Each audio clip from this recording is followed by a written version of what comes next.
over what there is to show for the fight against galamsey and the effects of irresponsible mining, there can be no such arguments about the introduction of the free SHS and free TVET programs. Another policy that did not have universal approval when I sought to introduce it on coming into office. However, I believe this is one of the rare occasions on which we can use the word transformational without any danger of abusing the word. We have transformed education, and there can never be a reversal, of the fact that some 5.7 million young people have gained access to secondary education who would otherwise not have had the opportunity but for free SHS and free TVET. Indeed, my administration has also prioritized technical and vocational education and training, TVET, establishing 34 new TVET institutions and upgrading 62 existing ones to equip our youth with 21st century skills. Mr. Speaker, I'm proud that we were brave enough to have started the free SHS policy at the beginning of my first term and resisted the calls for a gradual introduction. I'm glad that we've removed from the Ghanaian mindset the belief that secondary school education is only for people from certain households and families. From 2020, when the first cohort of free senior high school candidates sat for the WACC, Ghana has consistently recorded over 50% of candidates scoring A1 to C6 in all 4 core subjects. This marks a stark improvement compared to the years prior, particularly the period when pass rates in core subjects were largely below 50%. This year's results, the 2024 results, have maintained the laudable trend from 2020. Indeed, only 51.6% of candidates achieved A1 to C6 in English in 2016, compared to a much higher 69.52% in 2024. For integrated science, the pass rate improved from 48.35% in 2016 to 58.77% in 2024. Mathematics demonstrated the most dramatic progress, rising from a mere 33.12% pass rate in 2016 to an impressive 66.86% in 2024. Social studies followed a similar trend, improving from 54.55% in 2016 to 71.53% in 2024. Moreover, the 2023 WACC results stand out as the best in the history of the examination.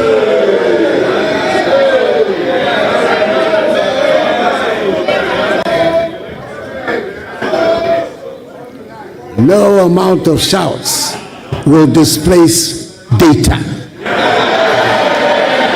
It will not happen. The data is there.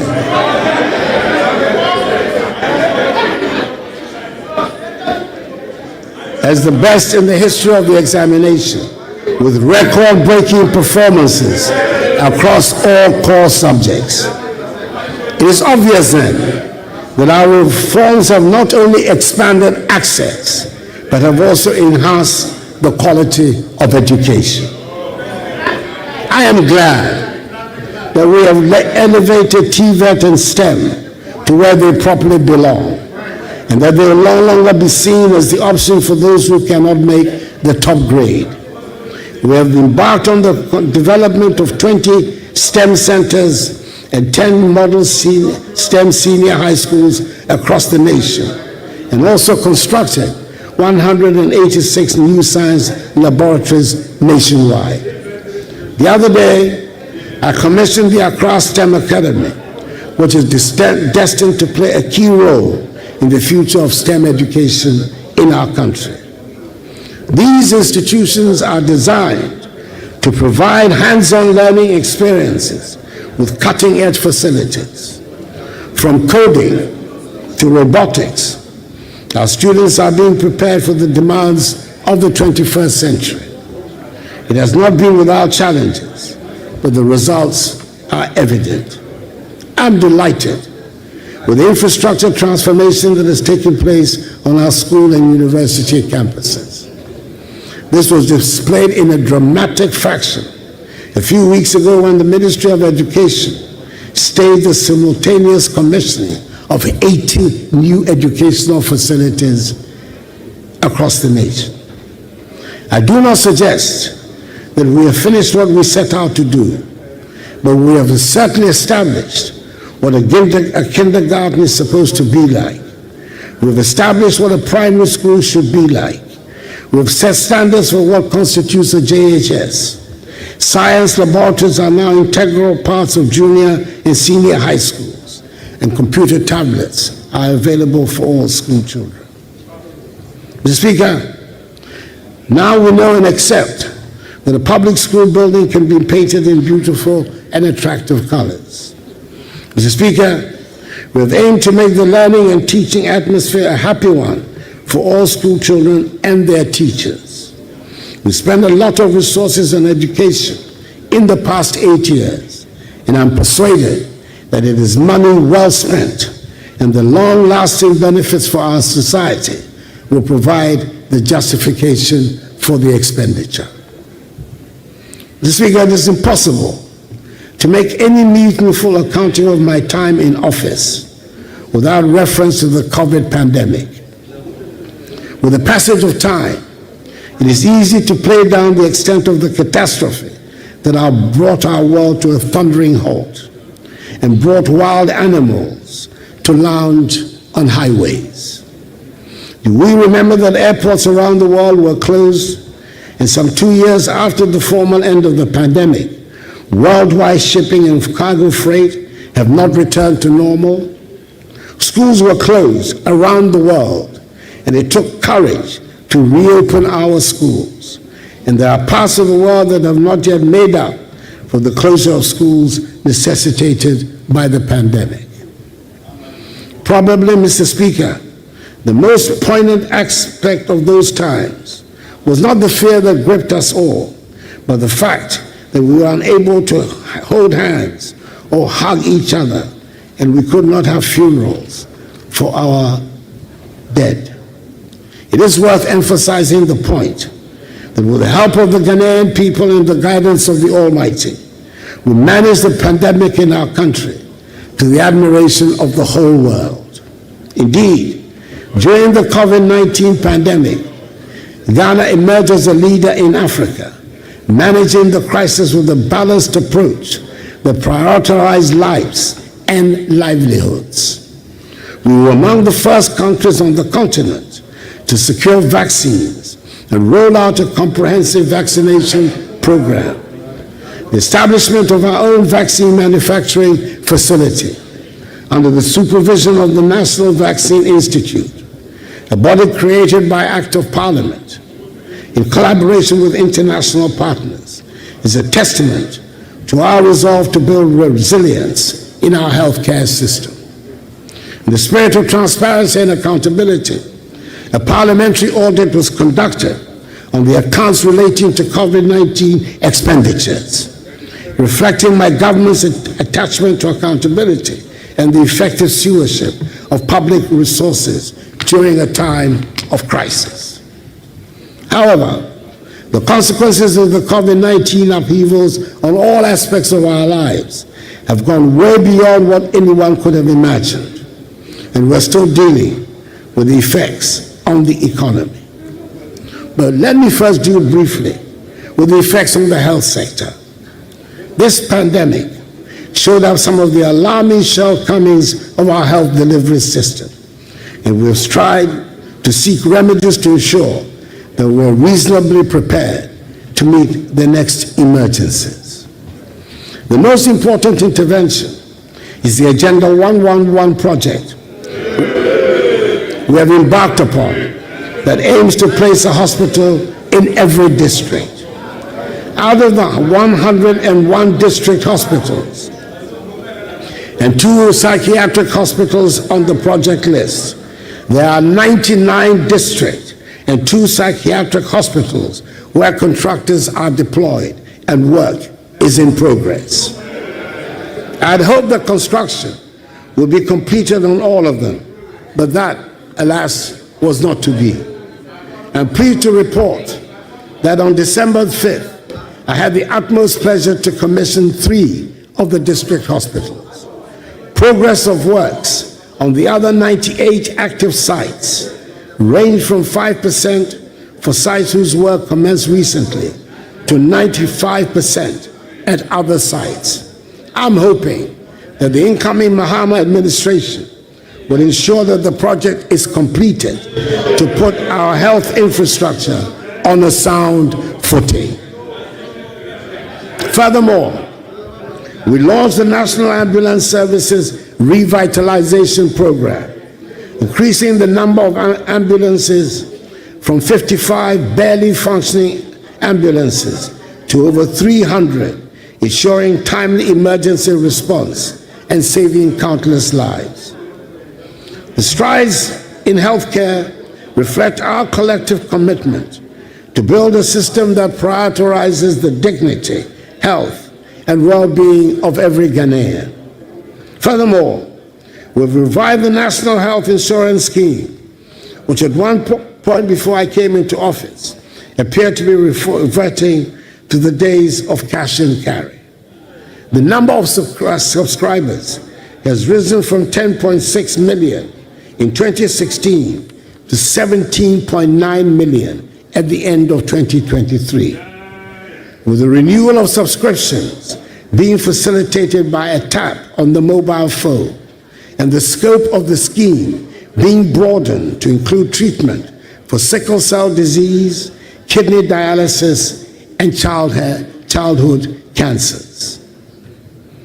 Mr. Speaker, our economy took a bigger hit from the COVID-19 pandemic and the ensuing consequences than had been anticipated. And in 2021 and 2022, we were in unaccustomed trouble. Our economy, which in my first term had been widely acknowledged to have performed creditably, marked by the longest period of single-digit inflation, 7% average GDP real growth rate, and strong external balances, was on its knees. The government's difficulties in Parliament, with the slimmest of majorities, gave the impetus to the international rating agencies to trash us on their assumption that we would struggle to get financial policy measures passed through the legislature. We faced the problems we encountered with equanimity, took a deep breath, and decided to apply for an IMF-supported program, dubbed Post-COVID-19 Program for Economic Growth, PCPEG, in the middle of 2023. The implementation of the program so far has gone well, even as it has been challenging. We have passed successfully through 3 successive reviews of program implementation by the IMF board, with the most recent review approved on 2nd December 2024, leading to the disbursement of $360 million United States dollars. The fund has therefore disbursed a cumulative $1.9 billion United States dollars to date. At the moment, I'm able to say with confidence that the crisis is over, and that the economy has recovered strongly and faster than projected.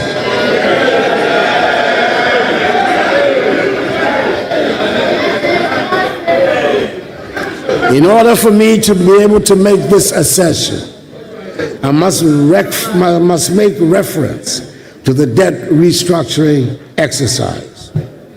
It affected many bondholders and was one of the most challenging decisions my administration had to undertake.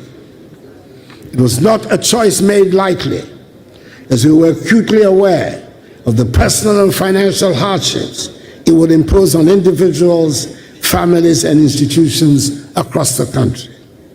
Many citizens had invested their hard-earned savings, and we fully understood the pain and sacrifices this exercise demanded. However, it became evident that without such bold and decisive action, our economy would have faced an even greater crisis with far-reaching consequences for every Ghanaian. This restructuring was essential to address unsustainable debt levels and to create the fiscal space needed to stabilize the economy and lay the groundwork for future growth. It was critical in ensuring that Ghana could meet her financial obligations, regain the confidence of international and domestic investors, and restore our economic credibility. Through the resilience and understanding of the Ghanaian people, coupled with the strategic measures we implemented, we have been able to chart a path towards the recovery that is underway. Today, we're witnessing the positive outcomes of the painful but yet necessary exercise. The economy is rebounding strongly. Our fiscal position is more stable, and our debt sustainability has significantly improved. These developments have provided a solid foundation for sustained growth and development, ensuring that the sacrifices made by bondholders and other stakeholders will not be in vain, but rather the basis of Ghana's economic revival. Mr. Speaker, the country is not broke, as some propagandists want us to believe. We're handing over the country with gross international reserves of almost 8 billion United States dollars.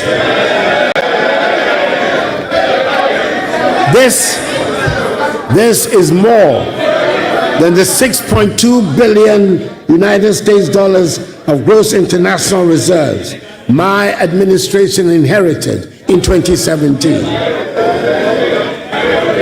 Economic growth. The noise will not shut out the statistics. And I intend to put the statistics on the record of Hansard, no matter the amount of noise.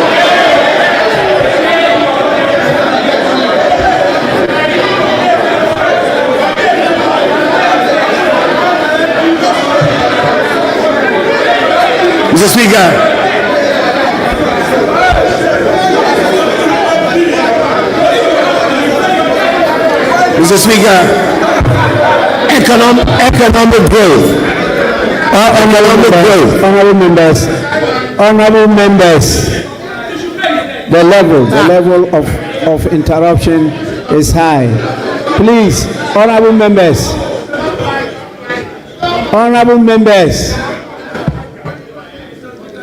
His Excellency the President is not out of order. Please.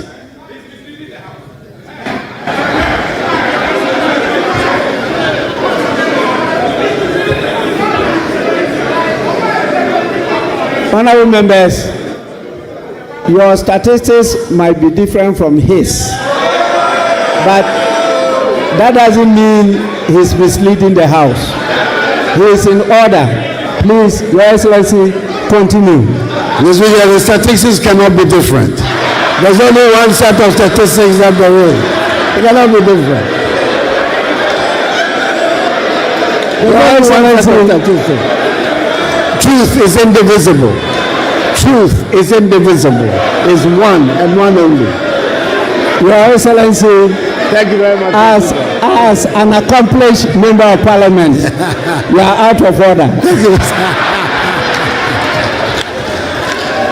Mr. Speaker, Economic growth has also returned to the pre-COVID trajectory, with an impressive growth rate rising from 4.8% in the first quarter of 2024, 7% in the second quarter, and 7.2% in the third quarter.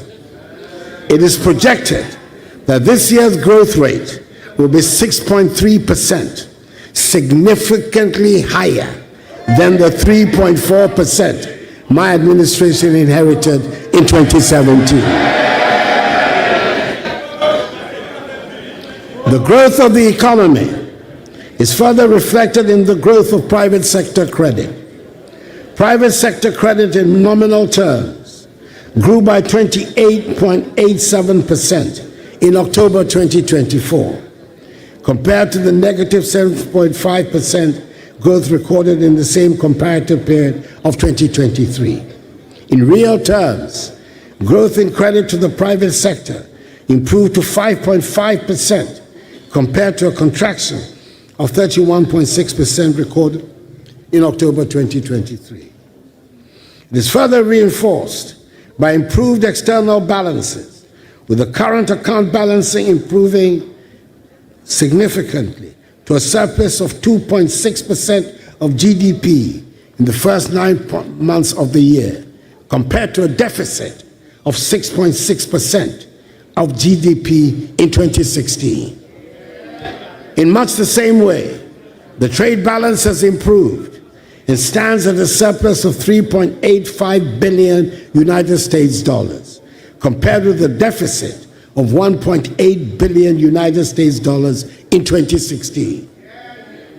Headline inflation, which stood at 23% in November, is still very high, but this is coming down from 54% recorded in December 2022, following the effects of COVID-19 and other global economic pressures. Encouragingly, food prices have also begun to decline, bringing some relief to households and contributing to a reduction in the overall cost of living. Government has implemented significant measures to address the hardships that accompanied the economic difficulties.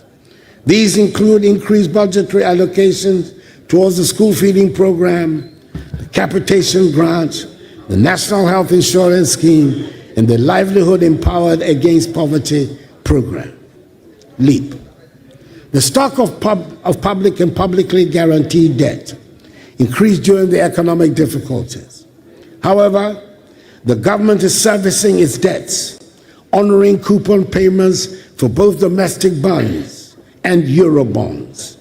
Moreover, the debt levels are reducing, recording a significant reduction in the debt stock by 46.8 billion Ghana cedis to 761.0 billion Ghana cedis in October 2024, from 807.9 billion Ghana cedis in September 2024. The public debt to GDP ratio, therefore, reduced from 79.2% in September 2024 to 74.6% in October 2024. This is expected to reduce further to 55% of GDP in net present value terms, a level that restores Ghana's debt sustainability. It is hoped that the new government will continue with the policies being implemented to achieve the debt sustainability target. I'm happy to inform the House that today, 3rd January 2025, my government will honor coupon payments to our Eurobond holders amounting to 346 million United States dollars. We cannot afford to default on our debt repayments.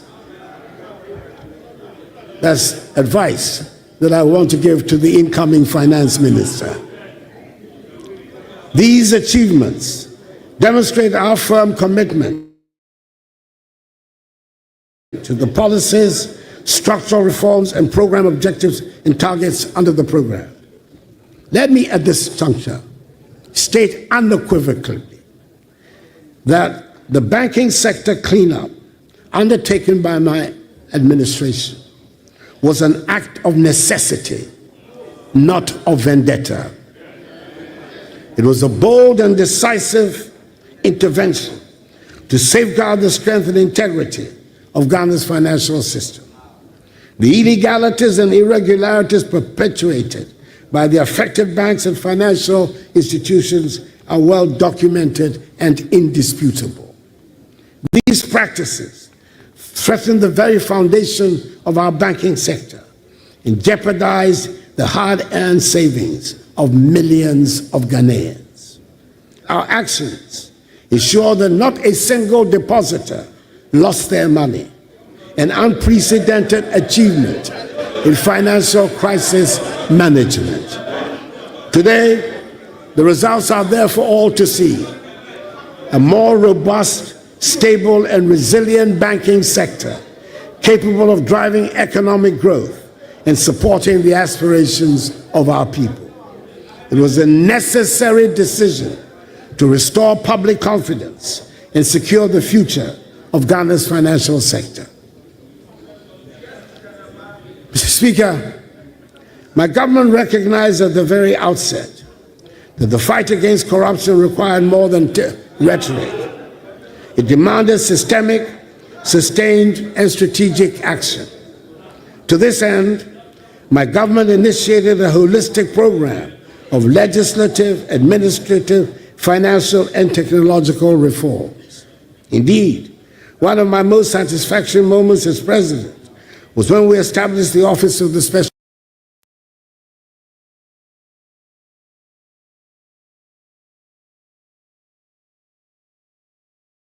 determination to tackle corruption head-on. I wanted Ghanaians to know that no one, no matter their rank or status, would be above the law. Its creation was initially met with considerable skepticism in some quarters, but I believe now its creation was initially met with considerable skepticism in some quarters, but I believe now that there is general consensus that has been an important contributor to our anti-corruption efforts. During my first term, we passed the Witness Protection Act in 2018, creating a framework to safeguard individuals who cooperate with law enforcement, especially in corruption cases.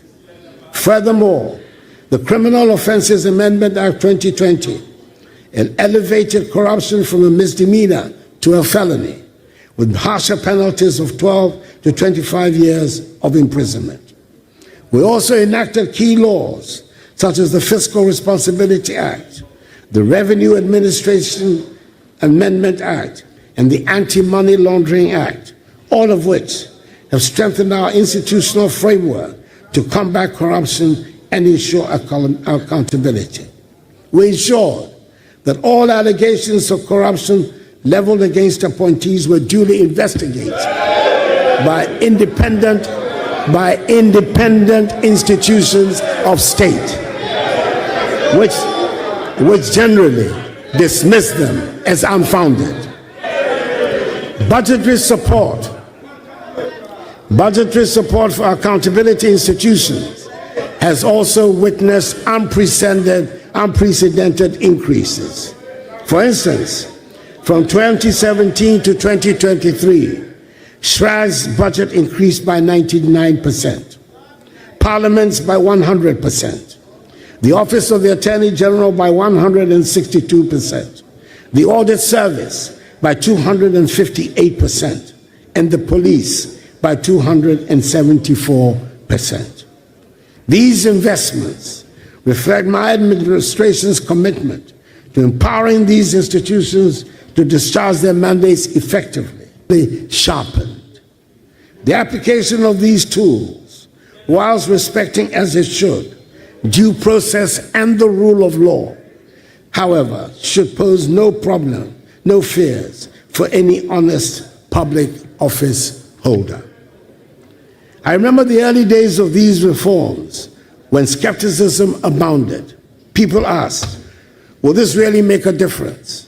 Today, the numbers speak for themselves. The Auditor General's report for 2023 showed a reduction of 5.2 billion cedis in financial irregularities, a 32% drop from the previous year. You're not listening to me. You're not listening to me. I've just explained to you. From the previous year, I just said so. Listen, open your ears and listen to me. Mr. Speaker, my government has undertaken impressive reforms to strengthen Ghana's judiciary, enhancing both capacity and accessibility. Key achievements include addressing court infrastructure challenges with the construction of 100 courthouses, 90 of which have been completed and are operational, making it the biggest single infrastructural intervention for the judiciary in our nation's history. The establishment of the Court of Appeal complex in Kumasi, along with in our nation's history. The establishment of the Court of Appeal complex in Kumasi, along with 20 townhouses and a guest house for justices in the northern sector, now enables appeals from 11 regions to be handled locally, reducing delays in justice delivery. Additionally, the implementation of the e-justice system has digitized case management and streamlined processes, solidifying the judiciary's role as a bulwark of Ghana's democracy and development. Moreover, the Law House, a modern facility for the Office of the Attorney General, has now been completed. Mr. Speaker,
it appears somebody needs medical attention right now.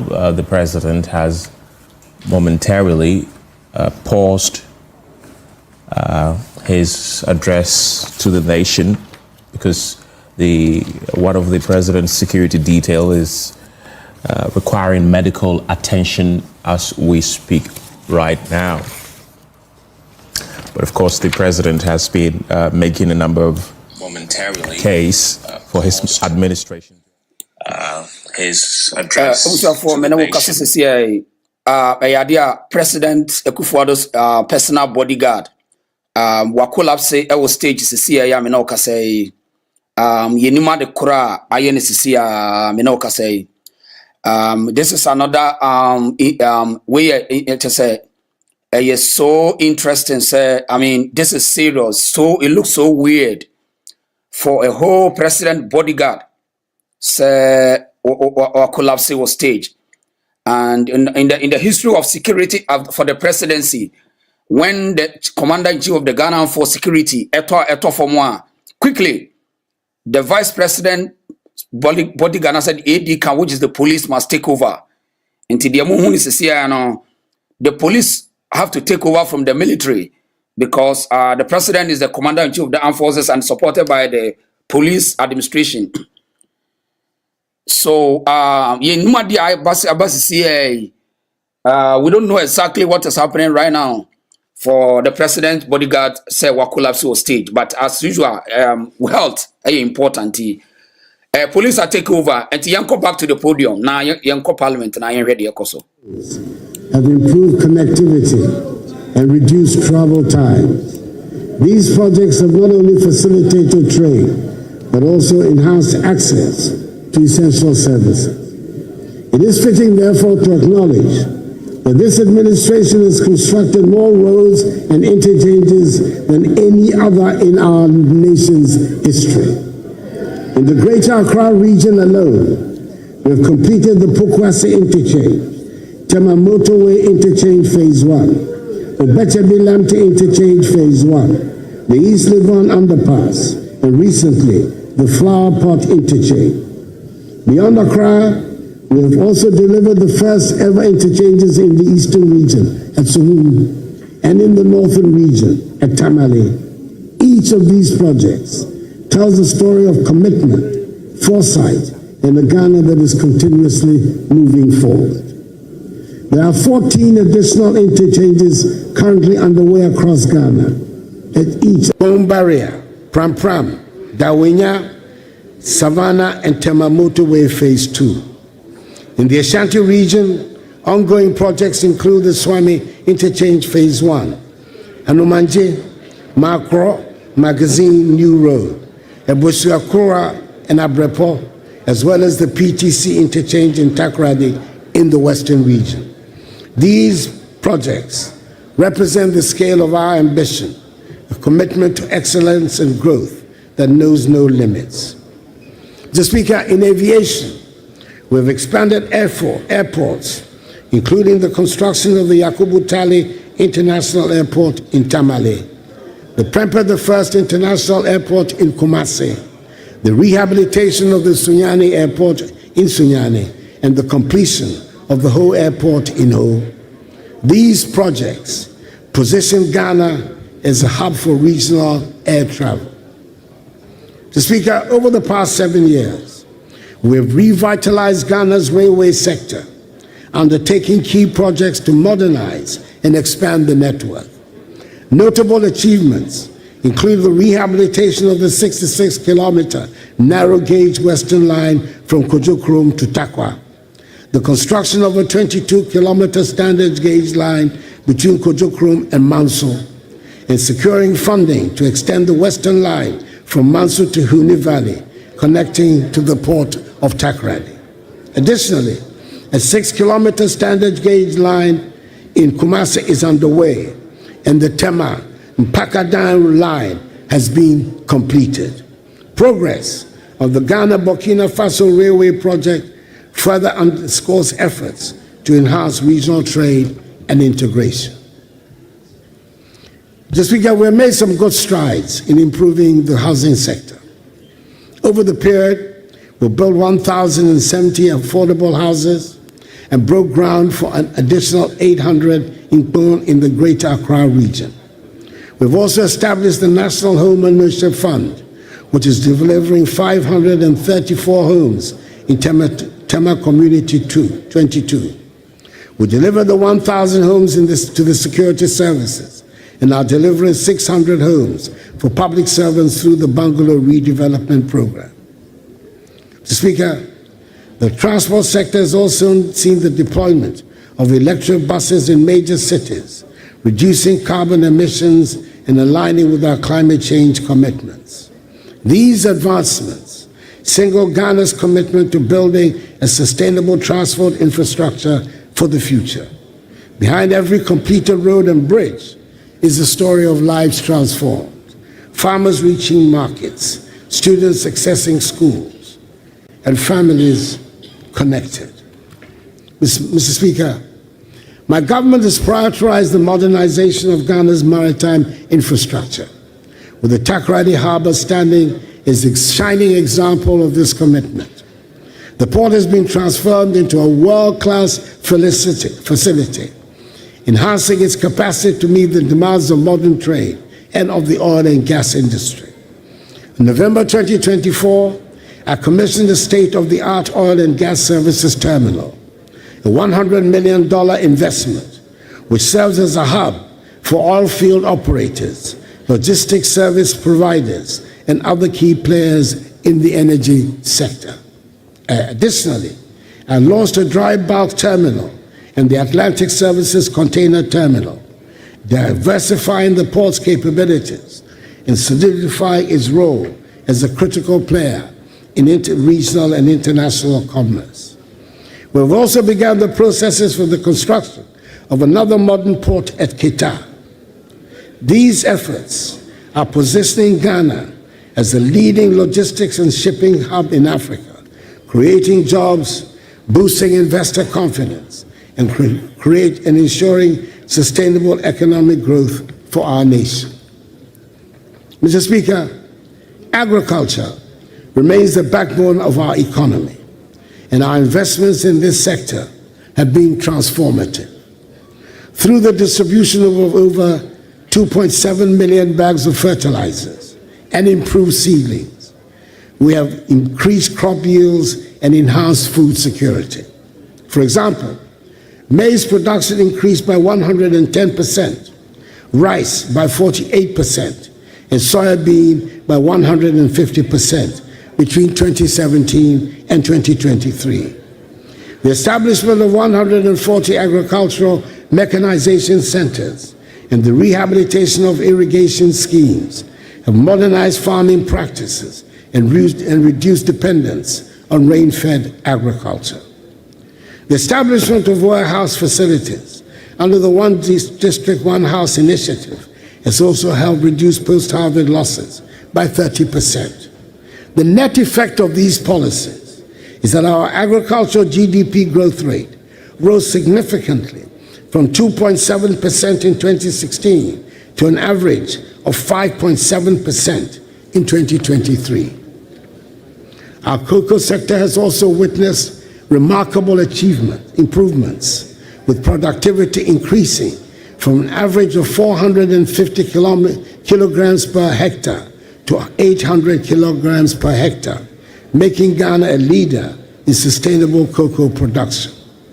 The living income differential policy, a policy agreed to by President Alassane Ouattara of Cote d'Ivoire and myself, under the aegis of the Strategic Partnership Agreement between our two countries, which is a fixed premium of 400 United States dollars per ton, added to the selling price of cocoa beans, irrespective of fluctuations in market prices, ensure that our hard-working cocoa farmers receive a fairer share of the global value chain, indeed, receiving the highest prices in the history of the cocoa industry in Ghana. We were told by the minority leader on the campaign trail and in the presence of the now president-elect that my successor will increase the price per bag of cocoa from the current 3,100 CDs to 6,000 CDs. Our farmers will be very happy when this pledge is realized. In the fisheries sector, Mr. Speaker, the construction of 12 landing sites and cold storage facilities across the coastal regions, along with the commissioning of the Jamestown Fishing Harbor and the Almena Fishing Harbor, has improved livelihoods and reduced post-harvest losses. These interventions have significantly boosted the incomes of our fisher folk and contributed to the sustainability of our marine resources. We have also enforced measures to combat illegal, unreported, and unregulated fishing, protecting our marine biodiversity for future generations, and proving the doubting Thomas wrong about our commitment to transforming the fisheries industry. Mr. Speaker, Ghana has made significant progress in expanding electricity access, with the electricity access rate increased to 88.85%, up from the 79.3% I inherited. In renewable energy, completed projects such as a 4-megawatt floating solar PV at Bui and a 15-megawatt solar PV at Kaleo, together with a 100-megawatt solar PV under construction at Bui and a mini-grid electrification program in Addo East, have advanced efforts to reach the 10% renewable energy target by 2030. Mr. Speaker, it is worth emphasizing that I inherited a nation plagued by doomsday, but I'm very happy to say that I leave office with the lights on.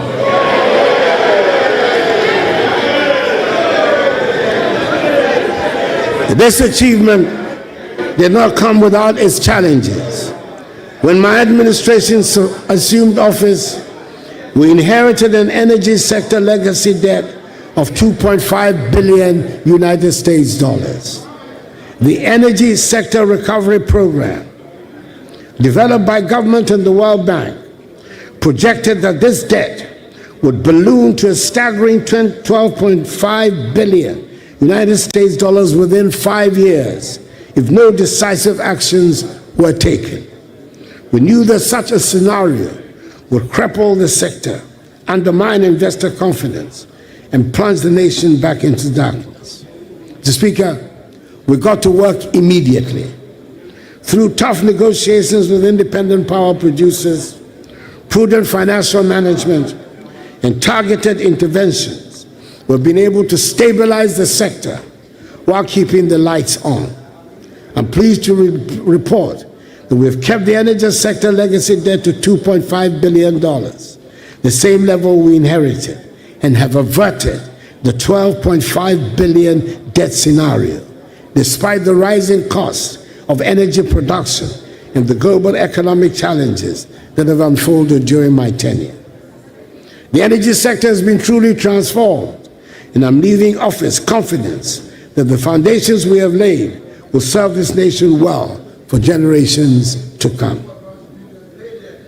Mr. Speaker, one of the most notable of the House to have a say.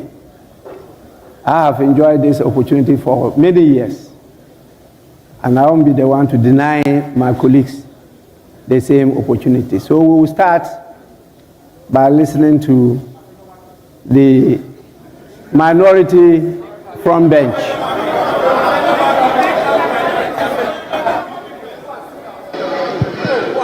Thank you, Right Honourable Speaker.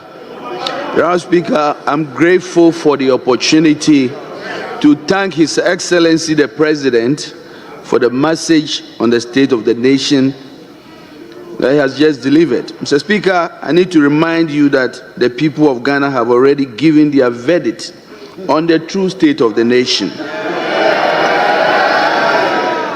and that verdict was very, very clear. Economic hardship, huge debt overhang, high youth unemployment, hopelessness, and more. And you are thanking him for this. We have come to the end of the road for what has been undoubtedly the worst government under the Fourth Republic.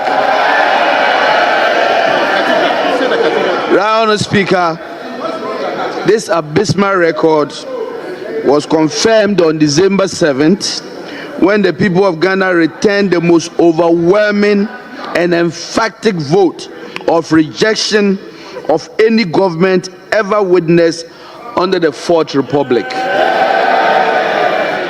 Mr. President, you will be remembered as the first president who was cushioned by the IMF when you began, and you are still being cushioned at the end of your term. Mr. President, you left something very important in your account. You left out an account of your promise to God to build him a cathedral. But Mr. President, Mr. President, I will leave that for you, between you and your God.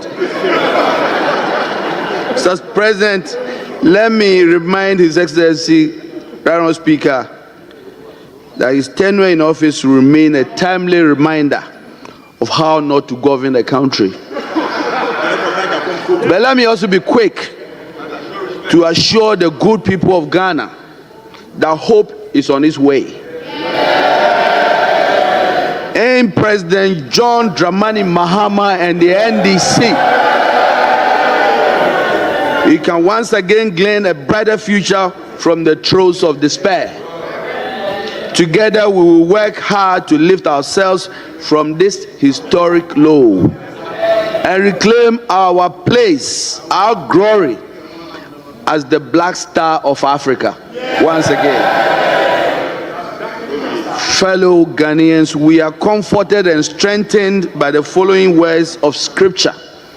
And I'm quoting Exodus chapter 14, verse 13. And I quote, "And Moses said unto the people, Fear you not, stand still, and see the salvation of the Lord, which he will show you today. For the Egyptians whom you have seen today, you shall see them no more."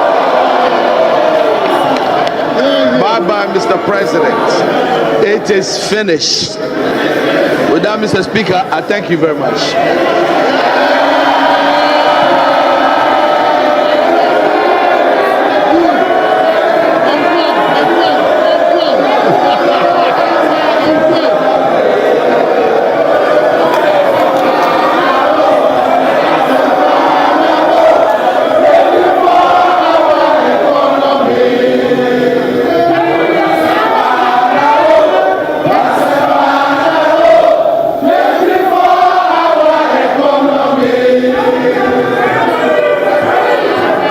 Honourable members,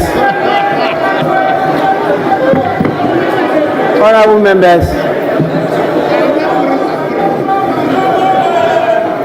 honourable members, I have taken note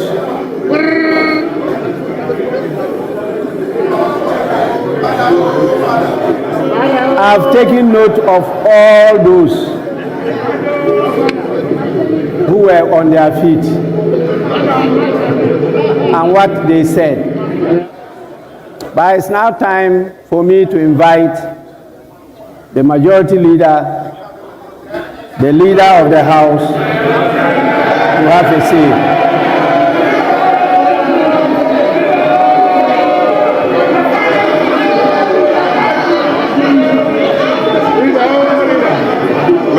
Mr. Speaker,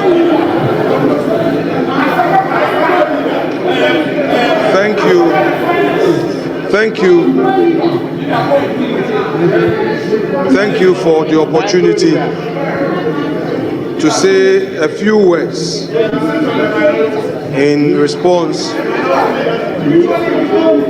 to the statement on the state of the nation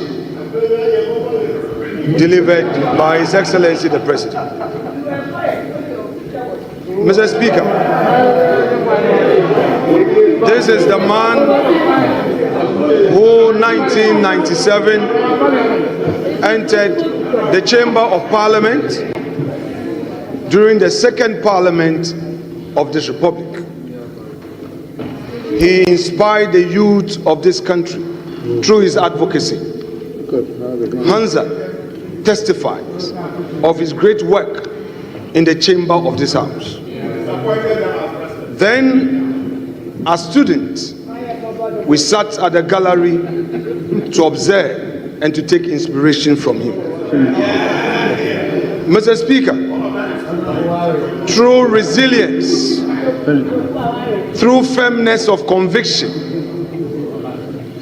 he tried over and over again and made it to the presidency. Mr. Speaker, today he has fulfilled a constitutional obligation to boldly deliver for Hansa his records in office for the 8 years. Mr. Speaker, it may be that for some political expedience, we may not appreciate what he has done for this country.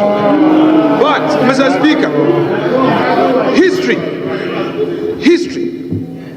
in its fair judgment, will state that there came an Akufo-Addo whose record in the educational sector of our country was unmatched and unequaled.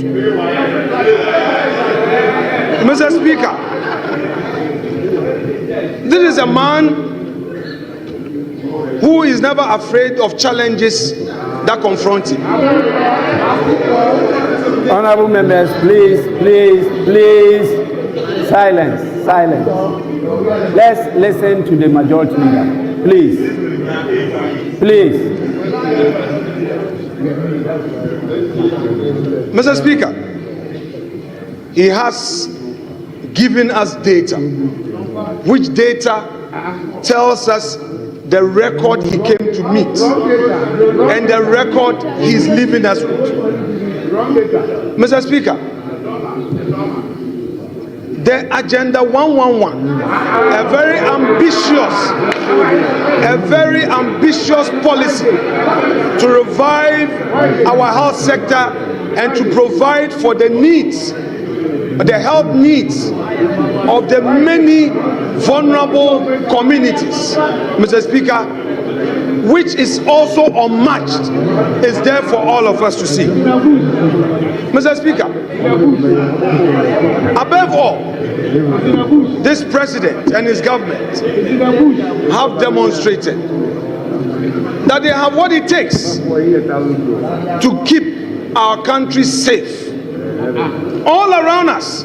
And by virtue of my being a member of the ECOWAS Parliament, I am able to say on authority the challenges our West African neighbors face in terms of security. This country is safe and secure, and it is a haven for many West Africans who would want to invest in our country. This is a country we must be proud of. Mr. President, your country is proud of you. Democracy has experienced its best under your leadership. Today, we are being told that there's a new hope. That's no problem. It is supposed to be so. But soon, we will see the true colors of the umbrella. So, Mr. Speaker, I would want to say to my colleagues that you are yet to take over. We would be watching you for the next 4 years. And if indeed you have transformed we will see with our naked eyes. This is a government that came into office and faced major challenge which confronted the world all over, but demonstrated resilience. This is a government that ensured that in spite of the COVID, all government sector workers were paid. This is a government that kept the lights on. This is a government that ensured that over 5.7 million Ghanaians had access to education. And Mr. Speaker, I would want to relate to this issue of free SHS. It took the grace of God for me to complete secondary education because my mom could not afford, my stepdad could not afford. It took the grace of God. And I know there were many Ghanaians who could not afford free SHS and because could not afford secondary education and had to stay at home. We know in our communities today, all those who could not get free SHS benefited from it when Akufo-Addo assumed office. Mr. Speaker, TVET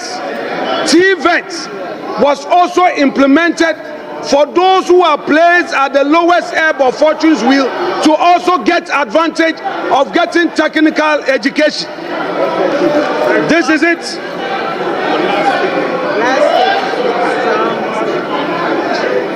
This is the record that Nana Addo Dankwa Akufo-Addo is leaving us with. Mr. Speaker, prosperity will be the utmost judge. And I repeat, soon and very soon, the Ghanaian people will see the true colors of this umbrella. I rest my case. Thank you, Mr. Speaker.